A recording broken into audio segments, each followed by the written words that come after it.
اعوذ باللہ من الشیطان الرجیم بسم اللہ الرحمن الرحیم وبہ نستعین وهو خیر ناصر ومعین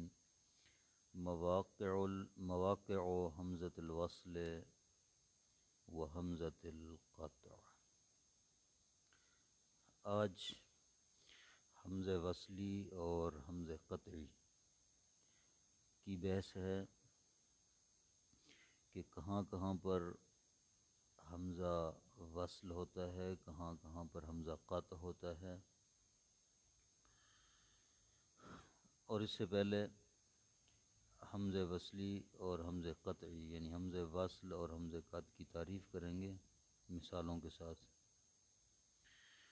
حمز وصل وہ حمزہ ہوتا ہے جو ابتدائے کلام میں بولا جاتا ہے، پڑھا جاتا ہے، اور اثناء کلام میں، وسط کلام میں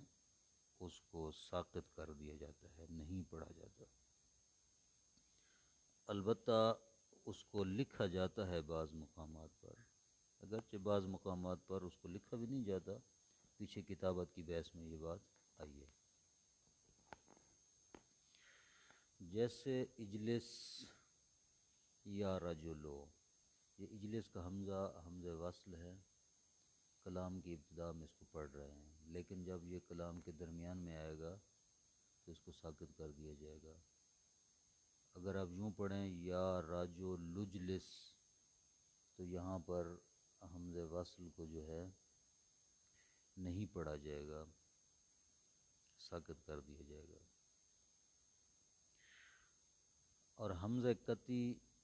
یا حمز قطع وہ ہوتا ہے جس کو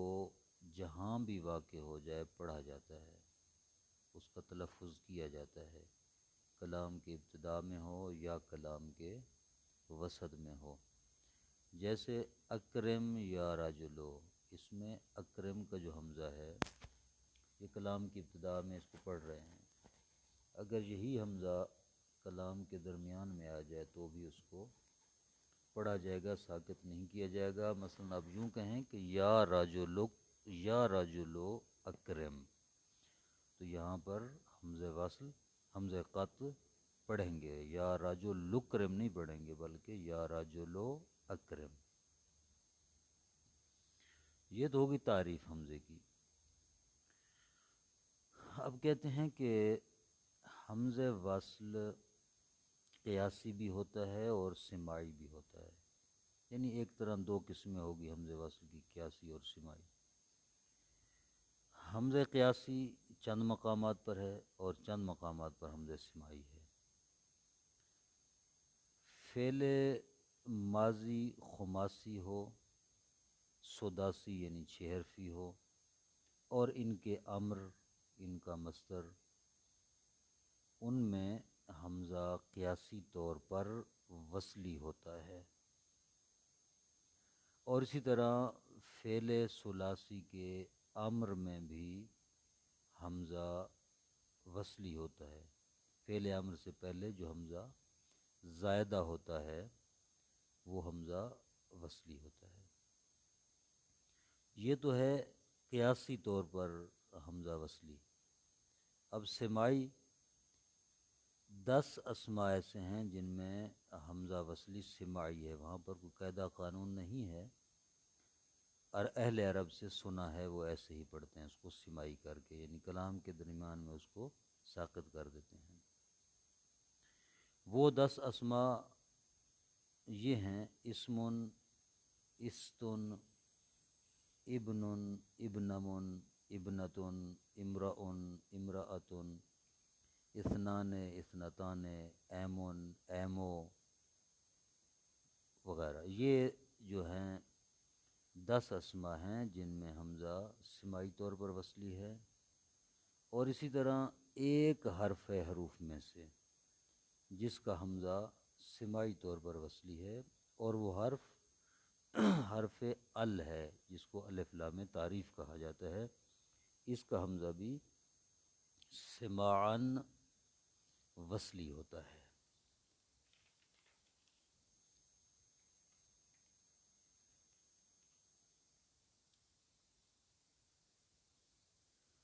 حمزہ وصلی کے اعراب کے متعلق کہہ رہے ہیں کہ حمزہ وصلی فعل ماضی خماسی یعنی 5 حرفی یا فعل ماضی سداسی یعنی 6 حرفی، ان کے مجہول میں یعنی ماضی مجہول میں حمزہ وصلی مضموم ہو جاتا ہے، اس کو ضمہ دیتے ہیں۔ جیسے احتملا، ماضی معلوم اس کا احتملا، ماضی مجہول اس کا بن جائے گا احتملا، حمزے کو ضمہ دیا جائے گا۔ ہاں اگر یہ افعال اجوف سے ہوں اور افتعلا اور انفعلا کے وزن پر ہوں، یعنی باب افتعال اور باب انفعال اجوف سے ہوں، ان کے ماضی مجہول ان کی ماضی مجہول بناتے ہوئے حمزے کو مضموم نہیں رکھا جائے گا صرف، بلکہ موقع کی مناسبت سے جو ہے اس کی حرکت بدلے گی۔ کیسے بدلے گی؟ کہتے ہیں کہ اگر اس فعل کا جس کا فعل ماضی مجہول بنا رہے ہیں، اس کو ماضی مجہول بناتے ہوئے اگر اس کا تیسرا حرف مکسور ہے تو حمزہ بھی مکسور ہوگا، اگر تیسرا حرف مضموم ہے، مضموم العین ہے، تو اس کا حمزہ بھی مضموم ہوگا۔ دونوں کی مثالیں ہیں اقتیدا، اقتادا یقتادو، اقتیادن باب افعال ہے، اس کا ماضی مجہول بناتے ہیں اقتیدا، تو اس میں حمزہ جو ہے حمزہ مکسور ہے، اس لیے کہ اس کا تیسرا حرف جو ہے وہ مکسور ہے تا، یہ مکسور۔ انقیدہ میں بھی ایسے ہی ہے، انقیدہ ماضی مجہول ہے انقادہ سے۔ دوسری مثال جہاں ثلاثی کے فعل امر میں، وہ ثلاثی جو مضموم العین ہے اس کے فعل امر میں حمزے کو مضموم کیا جائے گا، جس طرح اقتل، قاتلا یقتلو، یقتلو میں جو ہے عین الفعل مضموم ہے تا، تو اس کا جب امر بنائیں گے فعل امر تو اس کا حمزہ بھی مضموم ہوگا، اقتل پڑھیں گے، اقتل یا اقتل نہیں بلکہ اقتل پڑھیں گے، حمزے کو ضمہ دیں گے۔ ماضی معلوم چاہے خماسی سے ہو یعنی 5 حرفی ہو، سداسی ہو 6 حرفی ہو، ان کا امر، ان کا مصدر، ان میں حمزہ جو ہے وہ مکسور ہوگا۔ اور اسی طرح فعل ثلاثی کا فعل امر جب ثلاثی مضموم العین نہ ہو، یا مفتوح العین ہو یا مکسور العین ہو، اور وہ 10 اسماء جو پیچھے گزرے ہیں ان میں حمزہ مکسور ہوگا۔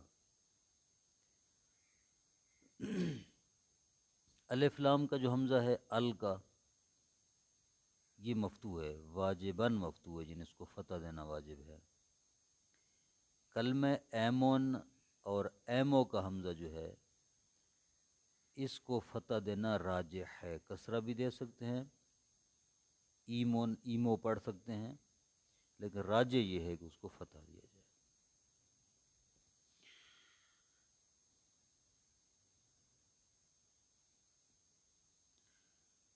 لفظ ابن، ابنم اور امرؤن، ابنمن اور امرؤن، یہ دو لفظ ہیں، ان دو الفاظ میں ما قبل آخر، ما قبل آخر، آخر کے ما قبل جو ہے اس کے اعراب کے مطابق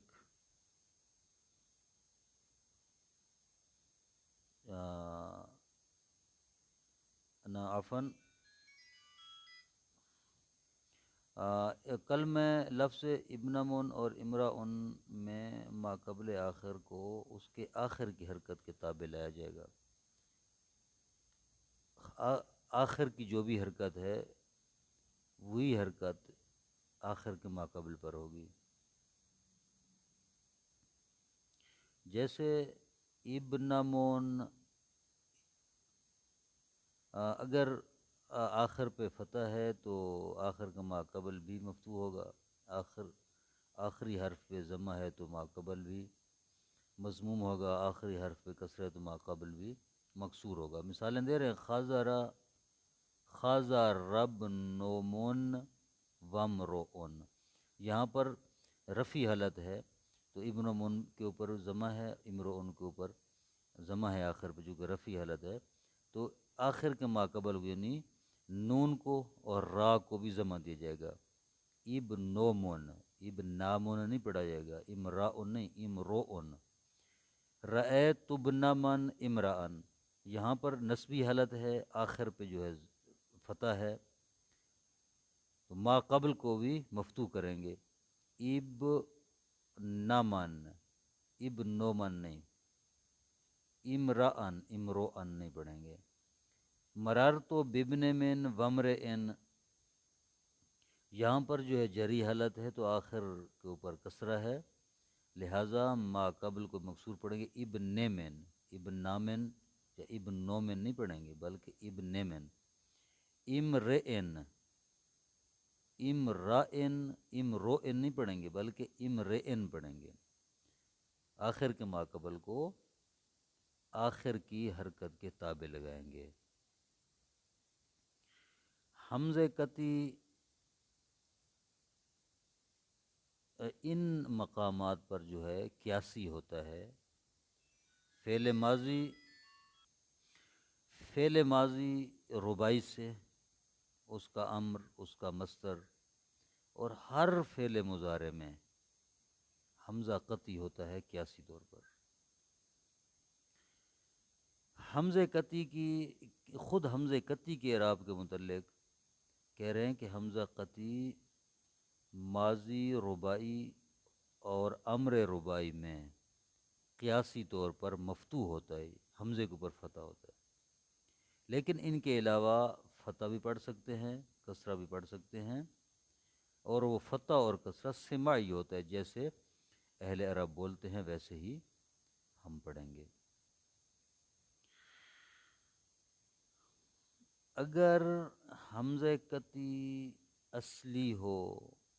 جیسے اخذہ ہے، یا زائدہ ہو جیسے اکرمہ ہے، کلام کی شروع میں آئے، درمیان میں آئے یا آخر میں آئے، جیسے اذنا، سألا، قرأ، تو یہ سب جائز ہے،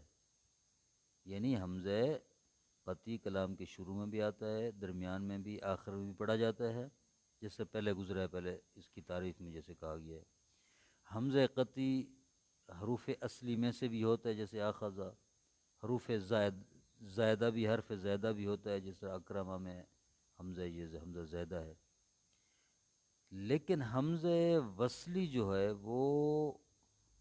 ہمیشہ زائدہ ہوتا ہے اور کلام کے شروع میں پڑھا جاتا ہے، کلام کے